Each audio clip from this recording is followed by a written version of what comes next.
अस्सलाम वालेकुम शेख साहब। वालेकुम सर, कैसे हैं? वासा के वाइस चेयरमैन और आप खुद ये काम करवा रहे हैं। ये असल में हमारे हीरो हैं। ये सिवरमैन जो है ना, ये देख रहे हैं कैसा काम कर रहे हैं, तो इनको अप्रिशिएट करने के लिए कभी कभी आ जाया करते हैं। अच्छा, अब ये तस्वीर उतारेंगे, दूसरों को दिखाएंगे तो बस सारे खुश होंगे। देखे ना, ये लोगों का काम है, शॉपर बैग, बोतल, ये ठीक है, ये लोगों को सीवर सिस्टम में नहीं फेंकनी चाहिए। तो मैं ये लोगों से रिक्वेस्ट करूँगा कि ये बेचारे जो दिन रात काम करते हैं, ये सीवर सिस्टम को क्लीन करते हैं, अगर आप इस तरह की चीज़ें ना फेंकें, आपके लिए भी सहूलत है, आम लोगों के लिए भी सहूलत है। गटर में किसी किस्म का शॉपर बैग ना फेंकें, बोटल्स ना फेंकें, प्लास्टिक मटेरियल, प्लेटें, और मैंने यहाँ पे तो तकिए निकलते हुए भी देखे हैं। अच्छा, तो इस तरह की मैं आपके गुजारिश करूँगा कि ये इस तरह की चीज़ें ना फेंकें। मैं ना आपसे गपशप लगाते हैं ज़रा। ये बड़े मशहूर आलू चने हैं, अच्छा, इधर लगाते हैं ना ज़रा गप।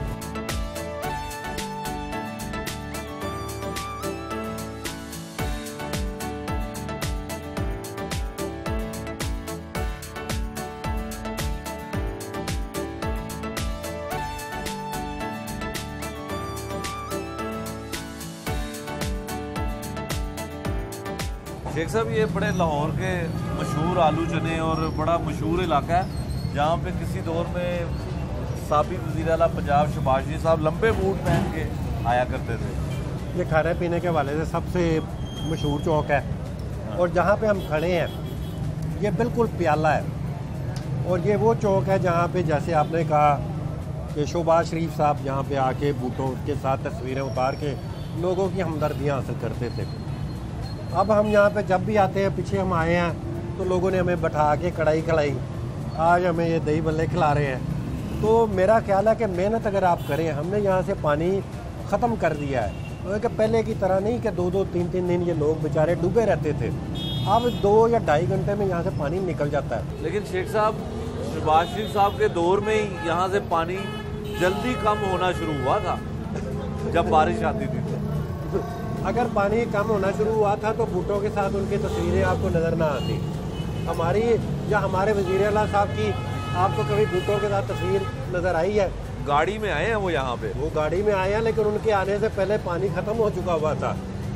तो बात ये है कि परफॉर्म किया हमने। लोग मोहब्बत उससे करते जो काम करते हैं, लेकिन वो उन्होंने एक ड्रामेबाजी जो थी वो रखी हुई थी कि लोग मोहब्बत इसलिए करते हैं कि वो देखेंगे कि इतना बड़ा वज़ीर आला है और वो इतने पानी में खड़ा है, तो वो ये इस चीज़ को वो जो कैश करते थे।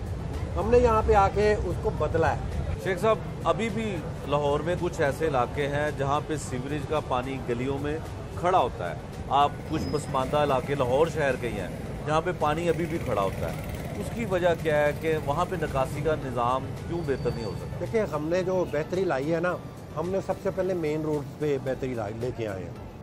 हमारे कुछ 60 या 100 के छोटे और बकाया 16-17 बड़े डिस्पोजल स्टेशन हैं।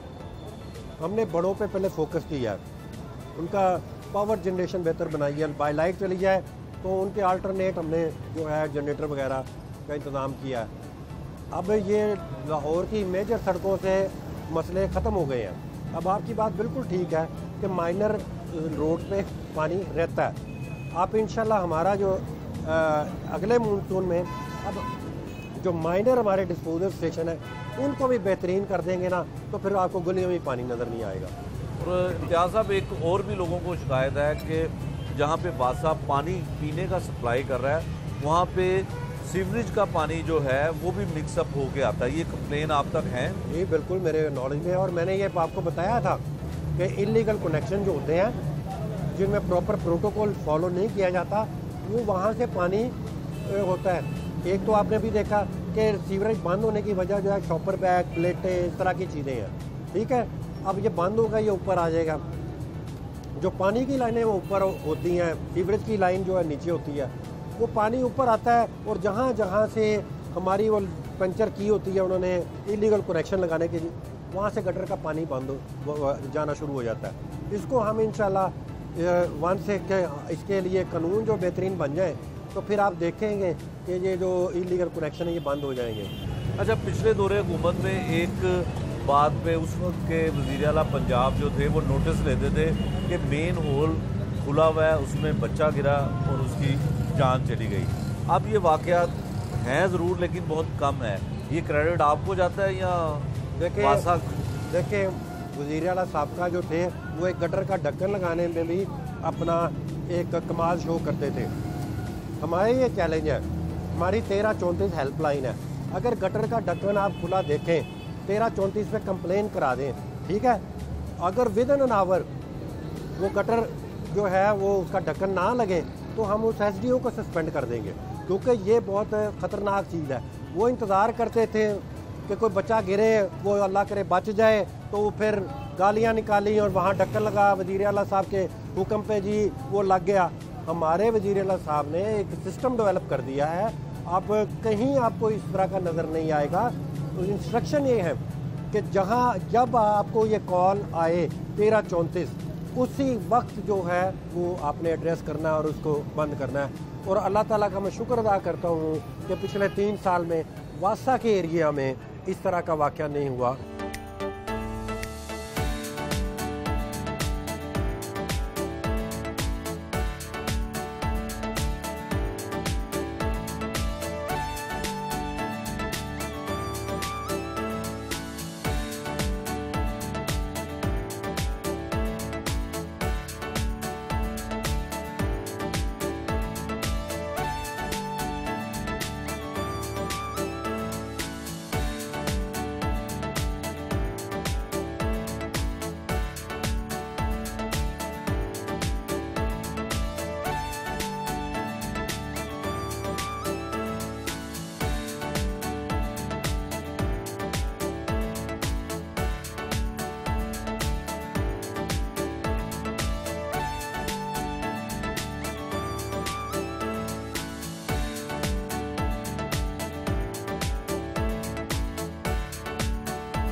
शेख साहब, दफ्तर तो आपका सरकारी है लेकिन यहाँ पे तस्वीर आपकी ज़ाती हर बड़े लीडर के साथ लगी हुई है, इसकी क्या वजह है?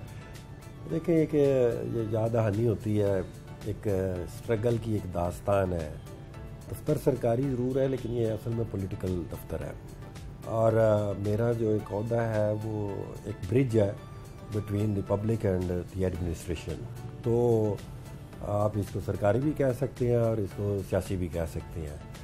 तो ये चीज़ें जो आपने पुरानी तस्वीरें का जिक्र किया है, ये मुझे याद दहानी कराती हैं कि किस तरह हमने जो है इस मुल्क को में जो है माफिया को हटाने के लिए जो कोशिश की है, तो ये उसकी याद दहानी हमें कराती रहती है। तो आपकी वाबस्तगी पाकिस्तान तहरीक इंसाफ के साथ कैसे हुई? मैं तो असल में बाहर में रहने वाला बंदा था, कैनेडियन नेशनल था। तो वहाँ पे जब मैं आप ख़ास तौर पे देखेंगे बैरून मुल्क जो पाकिस्तानी होते हैं ना, वो जब किसी चीज़ से आप दूर रहते हैं तो उसका एहसास ज़्यादा होता है। तो वो एहसास वहाँ पे आपको सताता है कि यार हम इस मुल्क में आए हैं, सारी चीज़ें ठीक हैं, अदारे मजबूत हैं, सफाई का निज़ाम बेहतरीन है, सीवरेज का निज़ाम बेहतरीन है, आपको किसी की सिफारिश कराने की ज़रूरत नहीं पड़ती। एयरपोर्ट पे जाते हैं तो हर बंदा जो चाहे वो वज़ीर आज़म है चाहे वो लाइन में लगा हुआ है, कॉफ़ी की शॉप पे देखते हैं तो बड़े बड़े लोग हैं। तो ये ख्वाहिश जन्म मेरे अंदर दी कि हमारा मुल्क इस तरह क्यों नहीं हो सकता। तो जब आप कनाडा में रहते? जी, मैं कनाडा में रहता था। तो फिर वापस वहाँ पे खान साहब से एक मुलाकात हुई तो उन्होंने कहा कि आप जैसे पढ़े लिखे जो लोग हैं वो इस मुल्क का सरमाया और आप में से आपको यहाँ पे आके सर्व करना चाहिए। तो फैमिली ने आपस में फ़ैसला किया, मेरे और भी भाई थे सामने, क्योंकि बिज़नेस भी था कि चले हम बिज़नेस संभालते हैं और आप जो है एक मुल्क की खिदमत के लिए जो है वो आए। तो फिर मैं वहाँ से वापस आया और मैंने अपनी नेशनैलिटी को जो है वो वापस किया। तो उस वक्त से खान साहब के साथ लगे हुए हैं और इंशाल्लाह लगे रहेंगे जब तक हमारा मिशन जो है वो कंप्लीट नहीं होता। अच्छा, हमने तस्वीरों में देखा कि आपके बाल भी उसमें बड़े लंबे हैं, कोई हीरो टाइप लुक लगती है आपकी। कोई ऐसा भी शौक था, कोई एक्टिंग वैक्टिंग करने का? नहीं, वो एक्टिंग का तो शौक नहीं था वो, लेकिन लंबे बाल रखने का, वो जब नौजवानी का दौर होता है तो वो लंबे लंबे बाल और वो इंग्लिश स्टाइल और वहाँ का जो माहौल था उसके मुताबिक अपने आप को जो है वो रखा हुआ था। और यहाँ पे जब आया तो वो एक मेरी पहचान ही बन गई। अगर किसी को मेरा नाम नहीं भी याद होता था तो वो खान साहब को या किसी को बताना होता था, कहता वो लंबे बालों वाला बंदा। अच्छा। तो वो एक मेरी एडवर्टाइज का ज़रिया भी बन गया। लेकिन फिर इवेंचुअली जब एक मैच्योरिटी आई तो फिर मैंने अपने जो है किसी ने गेटअप को चेंज किया। पार्टी में से तो नहीं किसी ने कहा कि बाल छोटे करवा लें? नहीं, हमारी पार्टी में इस तरह की नहीं कोई चीज़ है, कभी भी नहीं किसी ने कहा कि आपकी पार्टी में अक्सर लोगों ने बड़े बाल रखे हुए हैं। लेकिन एक आवाम में जो है वो इस चीज़ को इतना शायद पसंद नहीं किया जाता। नौजवान नस्ल में तो पसंद किया जाता है, लेकिन जो मैच्योर लोग होते हैं वो यही समझते हैं कि ये लफंटर किस्म का बंदा है, इसको क्या हमने वोट देना है या इसको क्या देना है। तो वो चीज़ें मैटर करती हैं यहाँ पे, लिबास मैटर करता है आपका, और आपका जो बाल है वो मैटर करते हैं। तो मैंने फिर उसको जो है अपने पाकिस्तान के मुताबिक जो है वो डाला। शेख साहब, नेशनैलिटी तो आपने कनाडा की वापस कर दी, लेकिन जो बाहर के रहने वाले लोग होते हैं उनकी शादियां भी एक से ज़्यादा होती हैं, तो कोई आपका भी ऐसा सीन तो नहीं था कि एक वहाँ शादी और एक यहाँ? मेरी जितनी शादियाँ हुई हैं पाकिस्तान में ही हुई हैं। अच्छा, और कितनी शादियाँ? मेरी 2 शादियाँ हैं जी, तो माशाल्लाह। 2 शादियों वाला बंदा तो बड़ा कहते हैं मुश्किल में रहता है, तो आप इतने मुतहरिक कारकुन के तौर पे भी हैं। मैंने तो उल्टा सुना है कि 2 शादियों वाला जन्नत में जाता है। तो आपके जन्नत में जाने की वजह जो है वो 2 शादियां होंगी? तो मैंने तो सुना तो यही है। और उसके पीछे क्या रीज़न है अब ये तो वैसे ये 2 शादियों का इत्तेफाक कैसे हुआ? कि लव मैरिज थी, कैसे हुई? कुछ जी, एक तो मेरे घर वालों की पसंद की थी, एक आपकी पसंद की शादी थी। तो फिर दोनों घरों को, मतलब दोनों बेगमात को कैसे मैनेज करते हैं? सुना लड़ाई झगड़ा बड़ा होता है 2 बेगमात हो तो। यहाँ तो उल्टी हिसाब है। पहले जब आपस में उनकी लड़ाई होती थी तो मैं बड़ा खुश होता था कि दोनों तरफ से मुझे प्रोटोकॉल में मेरा इजाफा हो जाता था। अच्छा, डिमांड बढ़ जाती थी। लेकिन अब कोई आजकल इस तरह का काम हुआ है कि उनमें जो है वो सलूक इतना हुआ है कि मैं अब खतरे में हूँ। अच्छा, या ये खतरा कम तब हो सकता है आप तीसरी करने का इरादा करें तो या उनमें लड़ाई करा दो। अच्छा शेख साहब, आपका ताल्लुक लाहौर के किस इलाके से है, और आपने ये भी कोशिश की थी कि आपको कोई MPA की टिकट मिले, या ये तो एक एजाजी ओहदा है जो आपके पास वाइस चेयरमैन का है? जी। जब हम माइग्रेट हुए थे तो ग्वालमंडी माइग्रेट हुए थे। उसके बाद क्योंकि हमारे पूरे मेरे वालिद साहब भी और हम भी एक कह लें कि अंदर से एक देहाती हैं, हमें खुला माहौल पसंद है। तो जब ये कंजशन हुई तो हम गुलशन रावी मूव हो गए। जब गुलशन रावी कंजस्टेड हुआ तो हम सब्ज़ादार मूव हो गए। और अब हम थोड़ा सा दूर जाके ठोकर पे घर बनाया है, खुला थोड़ा सा, कि जहाँ पे दरख्त ज़्यादा से ज़्यादा हुआ और गांव का एक माहौल आए। तो एक तो ये थी। बाकी दूसरी बात आपने जो पूछी थी टिकट का, तो वो मैं सब्ज़ादार से मैंने 2 दफ़ा टिकट अप्लाई किया और दोनों दफ़ा मिला भी। लेकिन कुछ पार्टी की जो मजबूरियां थी या कुछ पार्टी की वजह से वो मेरा वापस भी हुआ। और ये भी सीट जो खान साहब ने और उस्मान बुज़दार साहब ने मुझे यहाँ पे बैठाया है, ये भी एक MPA ही यहाँ पे बैठता है, लेकिन इसमें एक क्वेश्चन मौजूद है कि एक टेक्निकल पर्सन भी बैठ सकता है। तो एज ए टेक्निकल पर्सन जो है मैं इस सीट पे। बचपन में सोचा क्या था, करना क्या, सियासत में आने का? सियासत में आने का तो कभी भी नहीं सोचा था, बल्कि सियासत में तो जब हम आए तो मेरा ये मिशन था कि हम जाए, अच्छी क्वालिफिकेशन में टॉप किया मैंने अपनी यूनिवर्सिटी से भी, और अच्छी क्वालिफिकेशन के बाद हम बाहर बैरून मुल्क पढ़ने के लिए गए। तो सियासत का तो कभी सोचा भी नहीं था, लेकिन वो खान साहब की शख्सियत ने एक जो उनकी लगन देखी कि वो मुल्क को चेंज करना चाहते हैं, करप्शन का ख़ात्मा करना चाहते हैं, तो वो चीज़ जो थी ना वो हमें इसको अट्रैक्ट कर लाई। तो मुझे अपनी अल्लाह बख्शे वालदा के अल्फाज याद हैं कि जब हमने फ़ैसला किया कि मैं सियासत में आऊँगा तो उन्हें क्या तरह की कम कर लगा है, ऐ ते अब मैं वो लफ्ज़ नहीं यूज़ करूँगा मीडिया के सामने कि ऐ तो उन्होंने काम है। तो मैंने फिर अपनी वालदा को समझाया कि माँ जी ये तो एक कहावत बन गई हुई है, ये सियासत ही है जिसकी वजह से हमारे नबी सल्लल्लाहु अलैहि वसल्लम ने इस्लाम को है दूर दराज तक फैला दिया। ये सियासत ही है कि मुस्लिम एम्पायर इतनी दूर तक जो है वो ये सियासत ही है कि नतीजे में ही पाकिस्तान भी वजूद में आया। अब ये सियासत ही है जिसकी वजह से हम पाकिस्तान को मजबूत भी कर सकते हैं और इसको बेहतर भी कर सकते हैं। तो उन्होंने फिर मुझे इजाज़त दे दी है। शेखों के बारे में मशहूर है कि ये बड़े कंजूस होते हैं, तो आप भी उसी तरह के शेख हैं या फराग दिल हैं? अब इसका फैसला तो मैं खुद नहीं कर सकता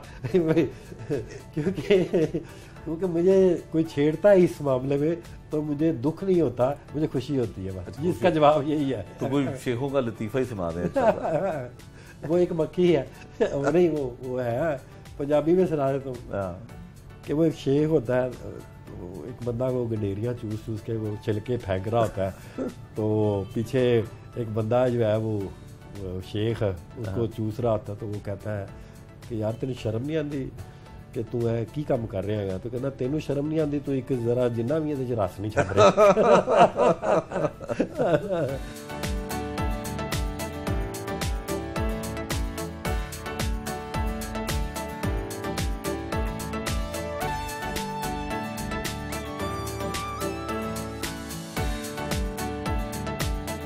अस्सलाम वालेकुम जी, कैसी हैं जी आप? ठीक ठाक है?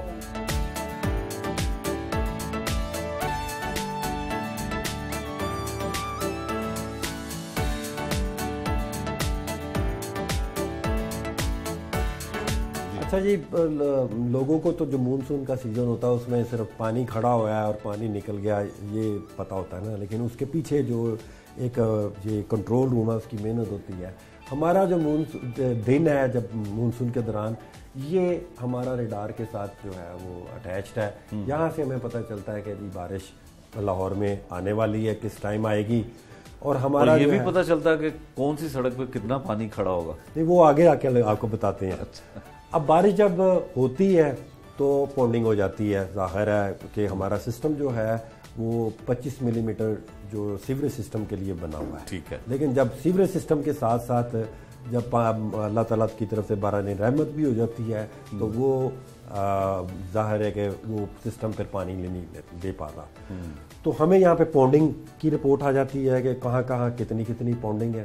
ठीक है, ये आ जाती है, उसकी तस्वीरें भी हमें आ जाती हैं, अलर्ट कर दिया जाता है पहले तो पॉन्डिंग रिपोर्ट आ जाती है कि कितनी कितनी पॉन्डिंग हुई है।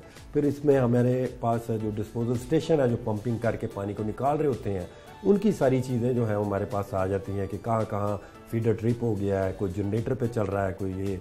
तो ये सारी चीज़ें जो है ये मानसून पे ये कंट्रोल रूम है, यहाँ से हम कंट्रोल करते हैं और हमें एंड पे जो है वो आफ्टर बिफोर की पिक्चर्स आती हैं गूगल कैम के साथ विद टाइम विद डेट, कि ताकि कोई इस तरह की पिक्चर ना आए कि जो फेक हो।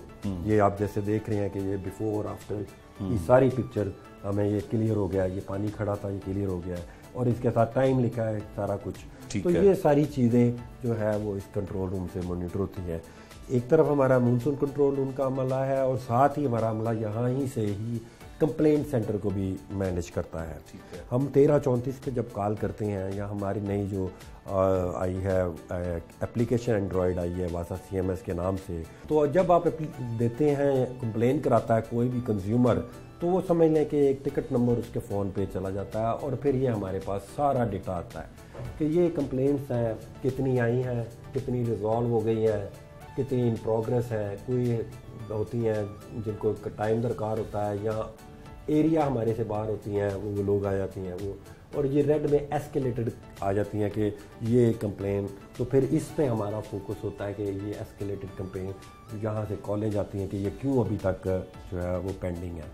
तो ये एक कंप्लेन जो सिस्टम है ये भी हमारी गवर्नमेंट के दौरान सारा इसको किया गया है। ये मानसून कंट्रोल रूम है ये भी हमारी गवर्नमेंट के दौरान शेख साहब ये 3 मानसून आप देख चुके होंगे, 3 साल इस हुकूमत को हो गए, तो इसमें पिछली और आपके दौर की प्रोग्रेस क्या है? बूटों का फ़र्क है। कि पिछली हुकूमत में बोटों का बड़ा ज़्यादा इस्तेमाल होता था, लंबे लंबे बूट पहन के तस्वीरें उतरवाई जाती थी।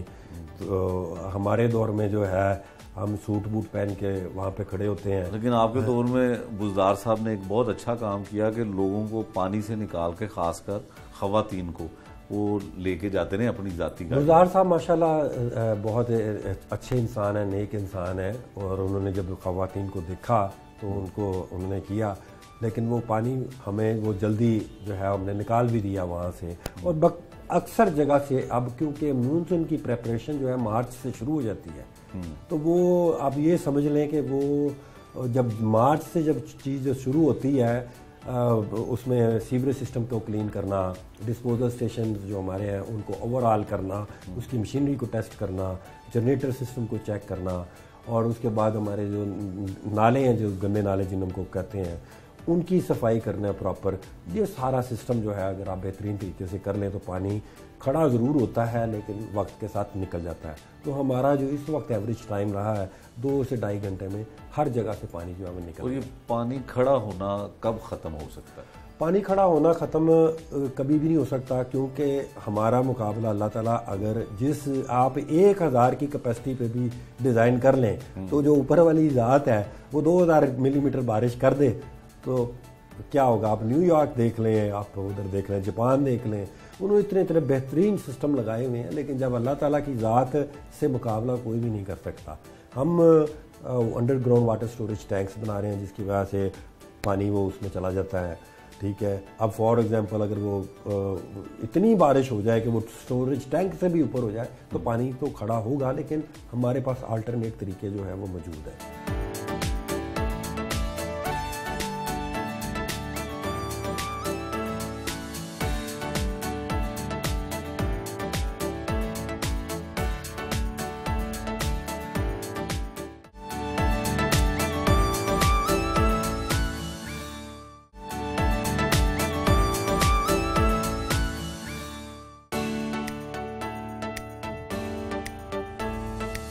शेख साहब, एक दिन लाहौर में कितना पानी इस्तेमाल होता है, कुछ अंदाज़ा है आपको? ये तकरीबन समझ लें कि 1000 क्यूसेक पानी जो है इस्तेमाल होता है और तकरीबन उतना ही ड्रेन भी होता है। अच्छा, यानी इतना ज़्यादा पानी इस्तेमाल होता है। और जो सर्विस स्टेशन थे उसमें जो पानी इस्तेमाल होता था यानी कि ज़ाया ही होता था, उसके लिए क्या किया गया है? सर्विस स्टेशन जो गाड़ी धोने वाले जो सिलसिला था उसमें जो है हमने फिल्ट्रेशन प्लांट लगाए और लोगों को तरगीब दी कि वो इस तरह के फिल्ट्रेशन प्लांट थे कि 80% पानी जो है वो दोबारा से इस्तेमाल हो जाता था। यानी ये कह लें कि उसमें से साबुन और मिट्टी निकल जाती है और बकाया जो पानी है वो दोबारा इस्तेमाल होता है, और ये 80 गैलन के करीब जो है वो पानी जो है वो लगता है गाड़ी को धोने के लिए।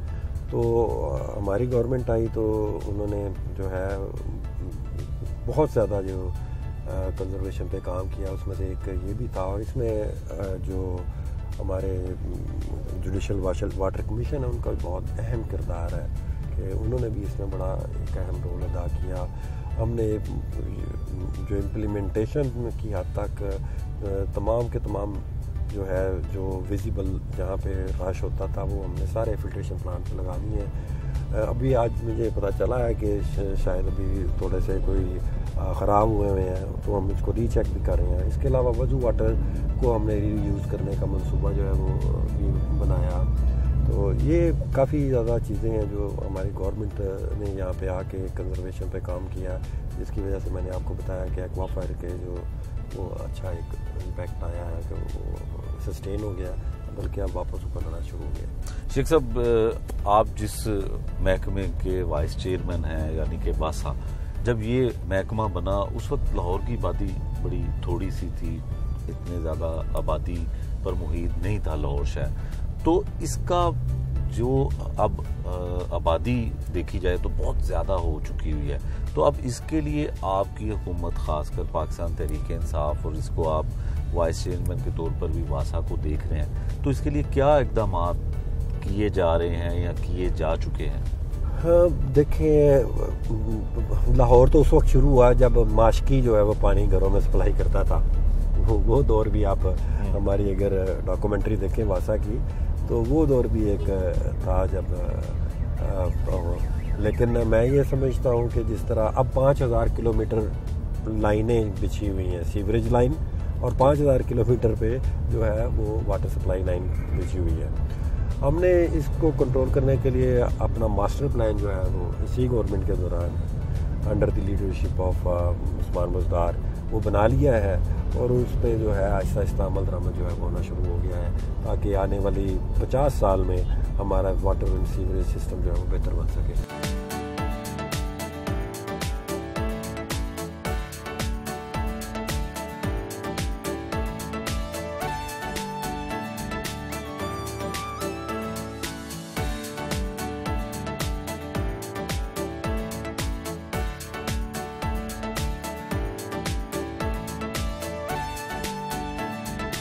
शेख साहब, जिस जगह पे हम खड़े हैं इसके नीचे तो पानी है। हाँ जी। ये किस मकसद के लिए बनाया गया और ये क्या है? बाहर आपको ये एक टेनिस कोर्ट नज़र आ रहा है, और है भी, यहाँ पे लोग खेलते भी हैं। ये डबल कोर्ट है, वो सिंगल है, और वो दो जो रेड कलर में है वो बच्चों के लिए बनाए गए हैं। ठीक है। ये जो इलाका पूरा था, जो 1 किलोमीटर का रेडियस था, बारिश के बाद जो है इसमें गाड़ियाँ डूब जाती थी, और फिर हम लाखों करोड़ों रुपए का डीजल जो है वो करके, वो पंपिंग करके हम जहाँ लारस गार्डन में फेंकते थे। ठीक है। हमने इसके नीचे एक अंडरग्राउंड वाटर स्टोरेज टैंक बना दिया। ठीक है। अब पानी वो नेचुरल फ्लो के साथ जो है, जो प्याला था जहाँ से, वो पानी अब इकट्ठा होके इसमें जमा हो जाता है। ठीक है। फिर ये जमा जब होता है तो PHA की गाड़ियाँ आती हैं, वो बाहर खड़ी होती हैं, हम एक पंप ये जो है जहाँ से ये पानी सप्लाई जो है वो उनको देते हैं। तो कितना पानी यहाँ पे 14 लाख गैलन पानी जो है इसकी कैपेसिटी है। अगर ये भर जाता है तो आगे हमारे पास एक कच्चा टैंक है, वो हमने एक्वाफायर फिल करने के लिए रखा हुआ है कि अगर ये हमारी ज़रूरत से ज़्यादा हो जाए तो 3 लाख गैलन हम वहाँ पे स्टोर कर सकते हैं। अगर उससे भी ज़्यादा हो जाए तो फिर यहाँ पे हमारी इन्फोर्समेंट एक जारी है और नाले में, तो वो उठ जाती है।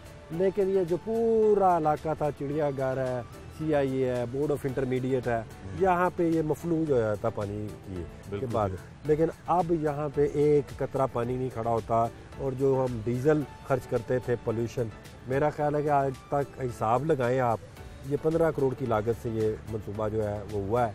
लेकिन अगर आप डीजल का हिसाब लगाएं, जब तक ये शरीफ गवर्नमेंट 35 साल रही है, तो मेरा ख्याल इससे कहीं ज़्यादा डीजल जो है वो खर्च हो चुका था। शेख साहब, आजकल डेंगू बड़ा फैला हुआ है, तो उसके लिए ये पानी का जमा करना कोई नुकसानदेह तो नहीं है? कोई हिफाजती इक़दाम किए गए? जी बिल्कुल, ये कवर है बिल्कुल। ठीक है। ये बिल्कुल कवर है, सिर्फ यहाँ से अंदर जाने के लिए एक सीढ़ी है, और वो भी उस वक्त हम खोलते हैं, या आज आपके लिए हमने थोड़ी देर के लिए खोला है, जब हमने इसको डिसिल्टिंग करनी हो, जब इसकी सफाई करनी हो, वरना ये बिल्कुल बंद है। यहाँ पे ना कोई चीज़ अंदर जा सकती है, ना कोई चीज़ बाहर आ सकती है।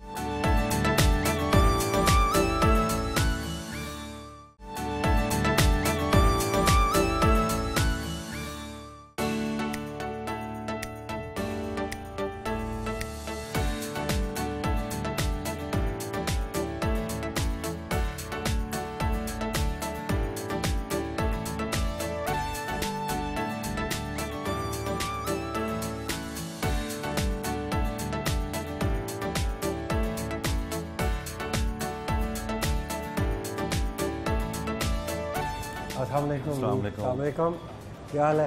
अस्सलामुअलैकुम जी। अस्सलामुअलैकुम। ये जी हमारा कोऑपरेटिव सेंटर है। ठीक है। और मेरी ये ख्वाहिश है कि हमारा हर दफ्तर इस तरह हो, जिसमें हर कस्टमर के लिए, चाहे लाहौर से कहीं भी हो, उसका यहाँ पे सोल्यूशन मौजूद हो। तो यहाँ पे जो कोई कंप्लेनेंट आता है, वो सबसे पहले यहाँ पे कोई किसी किस्म की कोई सिफारिश नहीं है, ये एक उसको टोकन नंबर इशू हो गया, ये उसकी बारी बड़ा डिजिटल ऑफिस हो गया वासा का। वैसे तासुर तो यही था कि शायद कागजों वाला, फाइलों वाला, बड़ी टेबलों वाला दफ्तर हो गया। आपको ये भी बता दें कि हमने वासा को पेपरलेस भी कर दिया हुआ है। टोकन नंबर, टोकन नंबर वो 2 नंबर जो है काउंटर पे चल जाएंगे। अब ये काउंटर नंबर 2 है। ठीक है। यहाँ पे आके जो हमारा कस्टमर, जो हमारा कंज्यूमर है, उसमें उसने अगर नया कनेक्शन लेना है तो ये फॉर्म रखे हुए मैंने। ठीक है। वो फॉर्म इसको फिल करने के लिए देते हैं, वो फिल करता है।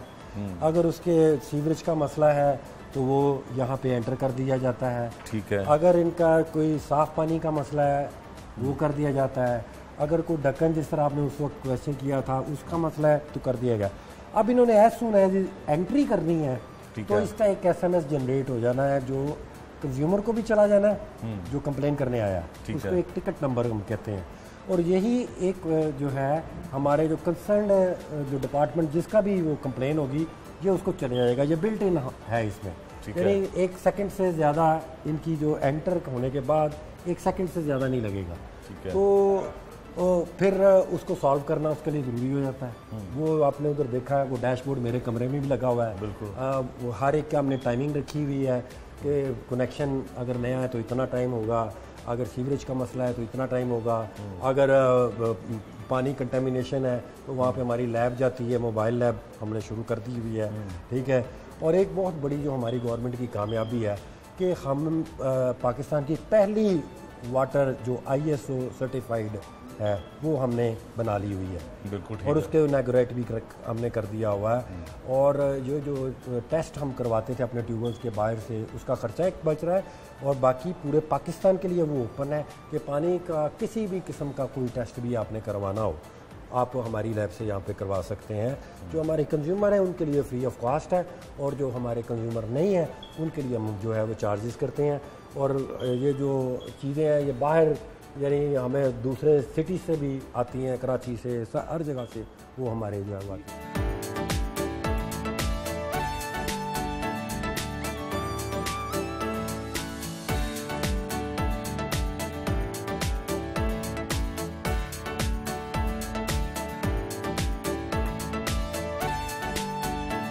शेख साहब कितने इस तरह के सेंटर और बने हैं? अभी तो 2 बने हैं जी।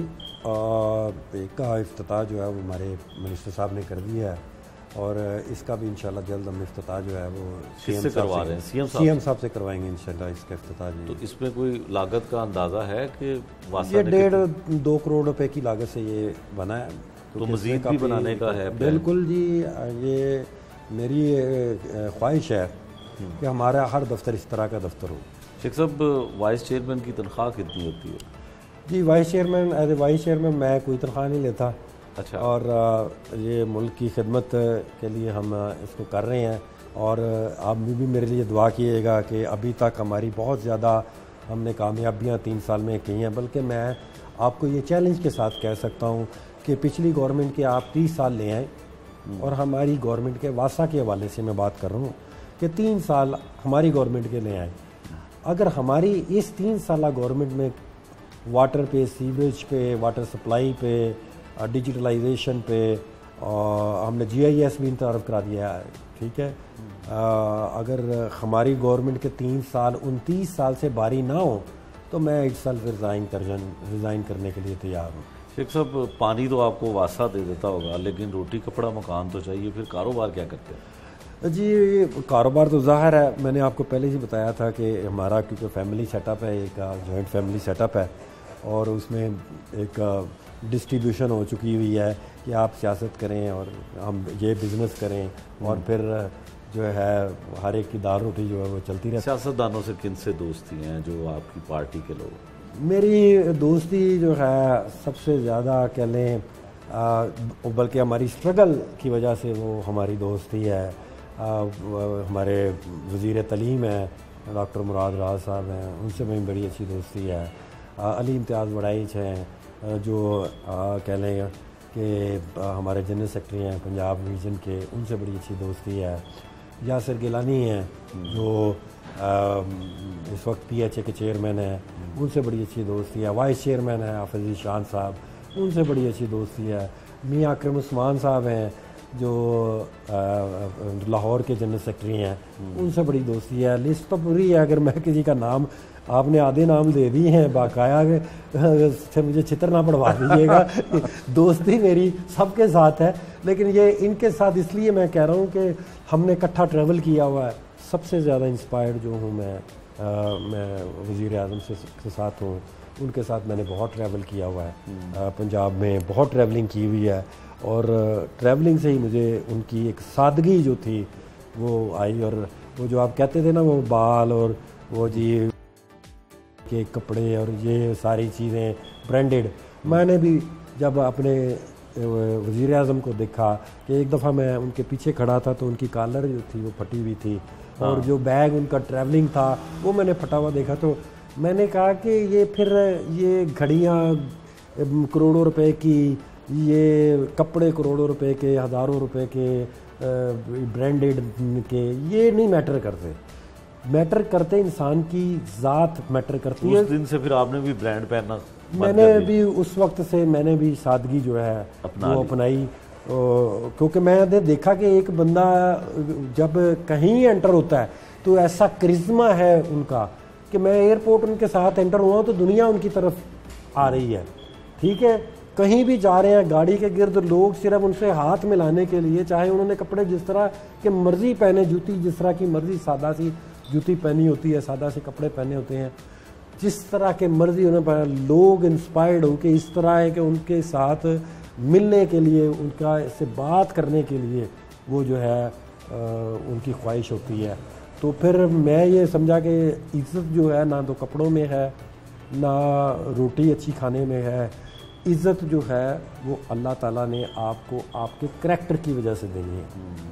तो अपना करैक्टर जो है वो बिल्ड करो, ये जो चीज़ें हैं वो छोड़ दो।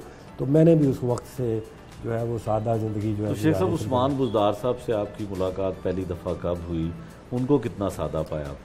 उस्मान बुज़दार साहब से पहली मेरी मुलाकात हुई जब मैं ना मुझे खान साहब ने वाइस चेयरमैन के लिए कहा, तो पहली दफ़ा मैं उनसे मिलने के लिए गया। बहुत ज़बरदस्त और शरीफ आदमी हैं। और उसके बाद मैंने जब देखा कि जब हम काम करते हैं तो बड़ी ज़बरदस्त किस्म की अप्रिसिएशन मिलती है जहाँ भी वो मिले मुझे। ठीक है, उन्होंने दूर से मुझे बुला के मुझे शाबाशी दी है। यानी कि साबका जो हमारे वज़ीर आला होते थे वो जब कहीं आते थे तो 5 को गालियाँ, 2 को सस्पेंड, ठीक है, पानी फिर भी बूटों में खड़ा होना पड़ता था। और ये इतने शफीक हैं कि उन्होंने वो जब आते हैं तो एक हमारा सीवरमैन है उसको भी शाबाश दे के जाते हैं, एमडी को शाबाश दे के जाते हैं। मुझे तो उन्होंने हर जगह पे जो है शाबाशी दी, बल्कि खान साहब को भी उन्होंने कहा कि इम्तियाज़ जो है वो बहुत अच्छा काम कर रहा है। खान साहब ने भी मेरी तारीफ़ की, मैं खान साहब का भी बहुत शुक्रिया अदा करता हूँ कि काम की तारीफ़ जो है वो पे बैक है, वो एक एनर्जी ड्रिंक है, एनर्जी बूस्टर है, ये समझ लें। तो वासा की जो 3 साल कामयाबी है इसके पीछे जो है जो एप्रिसिएशन है, ठीक है, देखें पानी को सस्टेन करना ये कुछ छोटी बात नहीं है। ये दुनिया में आपको बहुत कम मिसाल मिलेगी कि अंडरग्राउंड वाटर जो है वो सस्टेन हो जाए। शेख साहब, फिल्ट्रेशन प्लांट जो हैं वो काफ़ी इलाकों में बंद हैं। सुनने में ये आता है कि शायद साबका दौर के एमपीए या एमएनए की तख्ती लगी है उनके नामों की, तो इस वजह से उनको। नहीं, ऐसी कोई बात नहीं है। बिल्कुल तकरीबन 2-2.5 हज़ार के करीब लाहौर में वाटर फिल्ट्रेशन प्लांट है। उनमें कोई 1600 के करीब जो हैं वो लोकल गवर्नमेंट के हैं, 560 के करीब हमारे हैं। हमारे जो है वो हर वक्त चल रहे होते हैं और वो स्काडा पे एक डैशबोर्ड पे स्काडा सिस्टम पे मॉनिटर हो रहे होते हैं कि उनकी क्वालिटी पानी की भी मॉनिटर हो रही होती है, उनकी लेवल ऑफ मॉनिटर हो रहता है, और वो बंद है, बिजली आ रही है नहीं आ रही, वो हमारे जो हैं। और वो सेल्फ क्लीनिंग सिस्टम पे लगे हुए हैं। वो रोज़ाना रात को एक टाइमिंग होती है कि वो बैक वाश से उसका फ़िल्टर जो है वो साफ़ हो जाता है, और हमारा फ़िल्टर जो है वो 5-6 साल बाद चेंज करना पड़ता है। बाकी जो है उसका मीडिया जो है वो चेंज करना पड़ता है। तो लोकल गवर्नमेंट में अगर कोई इस तरह के हैं तो वो होंगे ज़रूर, लेकिन मैं ज़ाती तौर पे फ़िल्टर जो लगाने के, वाटर फिल्ट्रेशन प्लांट लगाने के मुखालिफ हूँ। उसकी वजह यह है कि एक ज़माना था कि हमारी औरतें या भाई बड़े बुज़ुर्ग वो कहते हैं खूह तो पानी लाने जा रहे थे। जी हाँ, ठीक है ना। तो उस वक्त घड़ा उठाया होता था, आज हमने कूलर उठाया होता है या बोतल उठाई होती है। हमें पानी जो है वो घर के अंदर साफ पानी देना चाहिए। ये हमारी और उस गवर्नमेंट का फ़र्क है। उनको सिर्फ तख्ती लगाने के लिए आप एक गौर करें इस बात को कि हमारा जो ट्यूबवेल जहाँ पे लगा हुआ है ना, उसकी वाटर क्वालिटी चेक करें, बेहतरीन पानी होगा। ये हम बोतल वाटर जो पीते हैं ना, इससे बेहतरीन है, इसमें मिनरल भी हैं, सेहत के लिए भी अच्छा है।